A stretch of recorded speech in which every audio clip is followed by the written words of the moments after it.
Hello friends, welcome back to my channel. ನಾನು ಅಂಜಲಿ. ಇವತ್ತು ನಾನು ಮಾಡ್ತಾ ಇರೋದು ಶೇಂಗಾ ಪಲ್ಯ ಮಾಡೋದು ಹೇಗೆಂದು ನೋಡೋಣ ಬನ್ನಿ. ಒಂದು ಕಡಾಯಿ ಇಟ್ಕೊಂಡಿದ್ದೀನಿ.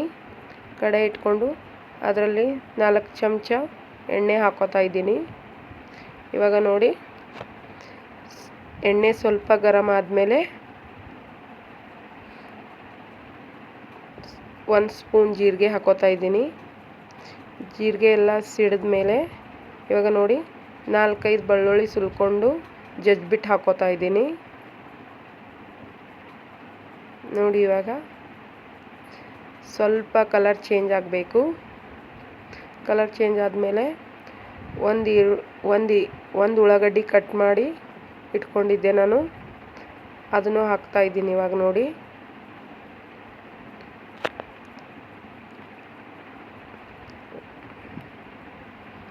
ಇವಾಗ ಒಂದು ಉಳ್ಳಾಗಡ್ಡಿ ಕಟ್ ಮಾಡಿ ಇಟ್ಕೊಂಡಿದ್ದನ್ನ ಅದನ್ನು ಹಾಕಿ ಚೆನ್ನಾಗಿ ಉಳ್ಳಾಗಡ್ಡಿದು ಸ್ವಲ್ಪ ಲೈಟಾಗಿ ಕಲರ್ ಚೇಂಜ್ ಆಗಬೇಕು. ಇವಾಗ ನೋಡಿ, ಸ್ವಲ್ಪ ಅರಿಶಿನ ಹಾಕೋತಾ ಇದ್ದೀನಿ.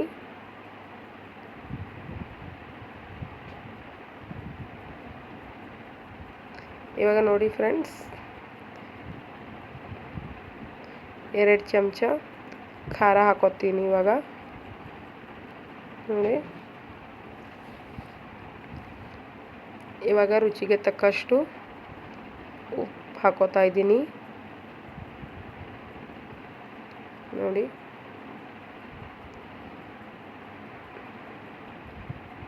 ನಾನು ಶೇಂಗಾ ಹುರಿದ್ಬಿಟ್ಟು ಮಿಕ್ಸಿ ಮಾಡ್ಕೊಂಡು ಇಟ್ಕೊಂಡಿದ್ದೀನಿ. ಇವಾಗ ನೋಡಿ, ಸ್ವಲ್ಪ ಹಿಂಗೆ ಹಾಕೋತಾ ಇದ್ದೀನಿ. ಹಿಂಗೆ ಹಾಕ್ಕೊಂಡು ಸ್ವಲ್ಪ ಕೊತ್ತಂಬರಿ ಕಟ್ ಮಾಡಿ ಇಟ್ಕೊಂಡಿದ್ದೆ, ಅದನ್ನು ಹಾಕೋತಾ ಇದ್ದೀನಿ. ಇವಾಗ ನೋಡಿ ಫ್ರೆಂಡ್ಸ್, ಈ ಥರ ಆಗಿದೆ. ಇವಾಗ ನೋಡಿ, ನಾನು 2 ಗ್ಲಾಸ್ ನೀರು ಹಾಕ್ಕೊಂಡೆ. ಲೋ ಫ್ಲೇಮಲ್ಲೇ ಕುದಿಸ್ಕೋಬೇಕು. ಒಂದು ಉಕ್ಕು ಬರೋವರೆಗೂ ಕುದಿಸ್ಕೊಂಡು, ನಾನು ಶೇಂಗದಾಣಿ ಹುರ್ಕೊಂಡು ಇಟ್ಕೊಂಡಿದ್ದೀನಲ್ಲ,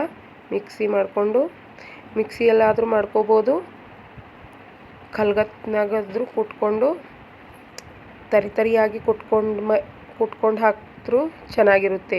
ಮಿಕ್ಸಿಗಿಂತ ಕಲ್ಗತ್ನಲ್ಲೇ ಕುಟ್ಕೊಂಡು ಮಾಡಿಕೊಂಡ್ರೆ ತುಂಬ ಚೆನ್ನಾಗಿರುತ್ತೆ ಇದು ಪಲ್ಯ. ನೋಡಿ, ಇವಾಗ ಈ ಥರ ಆಗಿದೆ. ಇವಾಗ ಈ ಥರನೇ ಕೈ ಆಡಿಸ್ಕೊತಾ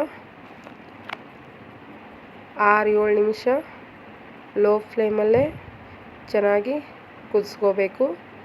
ಈಗ ನೋಡಿ, 6-7 ನಿಮಿಷ ಆದಮೇಲೆ ನಾನು ತೋರಿಸ್ತೀನಿ.